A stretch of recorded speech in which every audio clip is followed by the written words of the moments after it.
So'x tumanini men nima uchun juda qadrlayman, yaxshi ko'raman.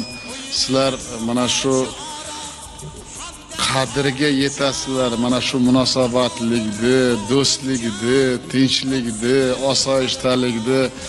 Qani endi vaqtim ko'proq bo'lsa, So'xga ham borib sizlar bilan bir diydor ko'rishish niyatlarim yo'q emas, xudo xolasa.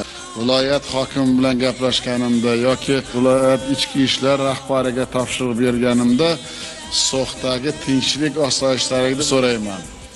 Shuning uchun sizni mana shunday ulug'ayon kunlarda siz orqali butun mana shu So'x xalqiga, onalarimizga, opalarimizga, xotin-qizlarimizga men ta'zim qilib, mana shunday og'ir, mana shunday murakkab vaziyatlarda bir paytlari sabr, toqat bilan, bardosh bilan chidab kelganlaring uchun, lekin hozirgi mana shu qo'shnichilik, to'g'ri aytdingiz, 3 ta davlat qanday biz birodar bo'ldik, qanday e'tiborlar qilyapmiz bir-birimizga.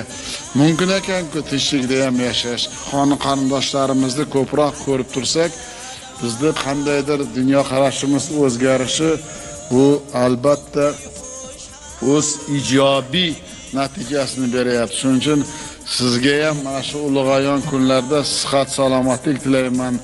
Siz orqali hammaga, mana shu ko'rib turganlarga mana shunday ertangi kunga ishonchingiz borligi uchun siz orqali butun So'x yoshlariga men o'zimni minnatdorchiligimni bildirmoqchiman. Mana shunday shijoatingiz so'nmasin. Faqat olg'a 1,5 yil ichida mana shu narsalarni qilamiz deb hech kim umidam, niyatam qilmagan. Mana shuning uchun bo'layapti-ku, bo'ladi ham.